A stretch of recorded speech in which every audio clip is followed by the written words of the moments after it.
Il était une fois, dans le royaume des Oto, un peuple qui vénérait un très grand arbre. La légende raconte que cet arbre était autrefois un homme puissant qui fut transformé en arbre pour protéger le village d'Anyam. Pendant des siècles, les villageois ont tout fait pour protéger et préserver le grand arbre. Ils ont fait des sacrifices d'animaux et même d'humains à ses pieds et ont organisé des festivals pour apaiser l'arbre. Pendant des années, l'arbre est resté fort, prospérant même par temps difficiles. Cependant, un matin, les villageois se sont réveillés pour constater que les branches de l'arbre avaient commencé à mourir. Tout le monde a paniqué, craignant ce qu'il adviendrait de leur village si l'arbre venait à mourir. Les anciens du village se sont rassemblés pour réfléchir à ce qu'il fallait faire. Ils ne pouvaient pas risquer de perdre l'arbre, car cela entraînerait une grande calamité dans le village. Ils ont fait plusieurs sacrifices à l'arbre, mais rien de ce qu'ils ont fait n'a fonctionné. Cela troublait les anciens, qui étaient maintenant à court d'idées. Un ancien nommé Mahandain s'est levé pour suggérer qu'un sacrifice de sang humain pourrait être la solution à leurs problèmes. Ainsi, les anciens décidèrent de sacrifier une jeune orpheline vierge près de l'arbre pour voir si cela arrêterait la mort de l'arbre. Ils cherchèrent dans tout le village une orpheline encore vierge et trouvèrent une jeune fille qui vivait seule à la lisière de la forêt du village. Son nom était Ameya et ses parents et ses frères étaient morts il y a quelques années dans un terrible accident de feu. Ameya avait eu la chance de rester en vie. Sa mère l'avait envoyée à la rivière pour chercher de l'eau lorsque leur maison entière avait pris feu, tuant tous ceux qui s'y trouvaient. Ameya s'était assise dehors en regardant leur maison brûler jusqu'au sol, son cœur se serrant à chaque seconde qui passait alors qu'elle imaginait l'angoisse que sa famille avait ressentie dans l'incendie. Ameya était toute seule, sans famille ni amis dans le village.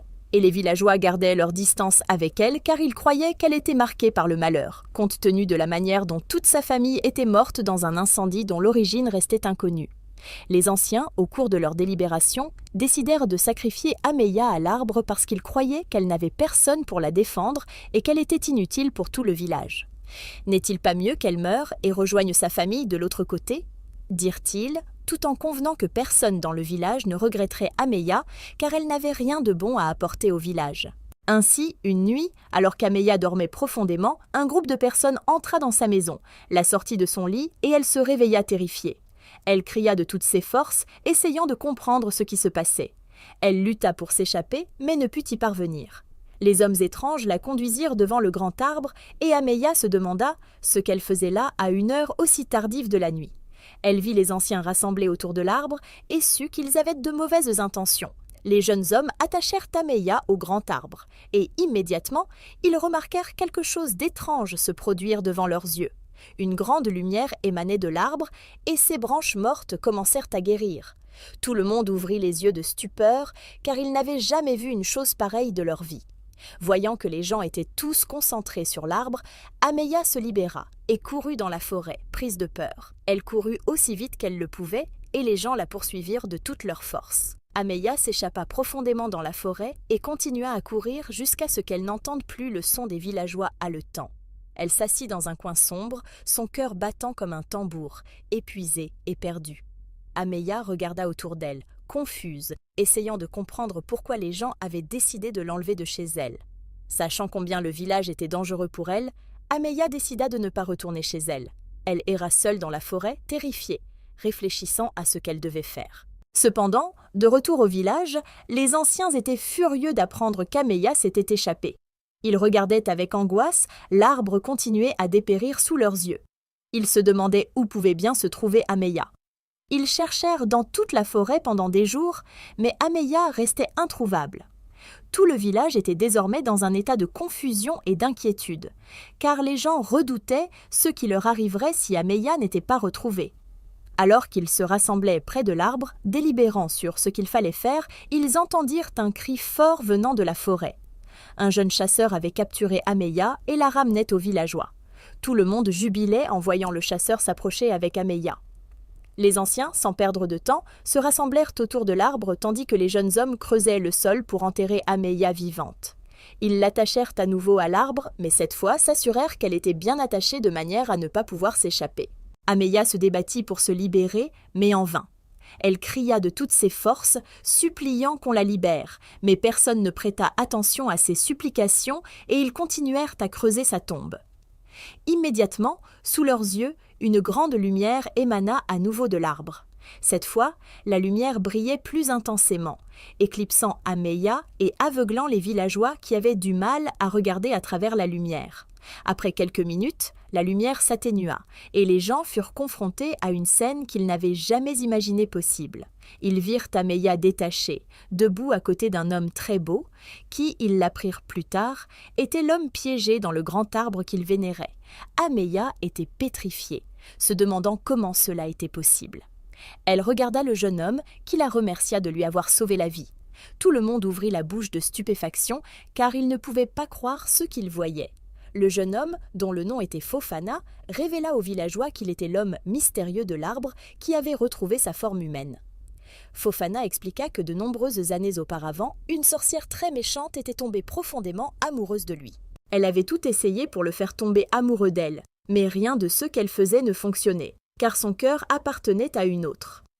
Fofana était tombé profondément amoureux d'une autre femme et s'apprêtait à l'épouser lorsque la sorcière maléfique utilisa son pouvoir pour le transformer en arbre, disant que si elle ne pouvait pas l'avoir, personne d'autre ne l'aurait. Tous les efforts pour redevenir humain furent vains, car il resta piégé dans l'arbre pendant des années, incapable de s'échapper. Il regardait les villageois le vénérer et lui offrir des sacrifices, et souhaitait qu'il puisse le sauver de l'arbre. Il criait à l'aide chaque jour, mais personne ne pouvait entendre ses appels, alors il restait là, espérant qu'un jour il pourrait à nouveau arpenter la terre librement. Ce qu'il ne savait pas, c'est que la sorcière avait limité la durée de sa vie.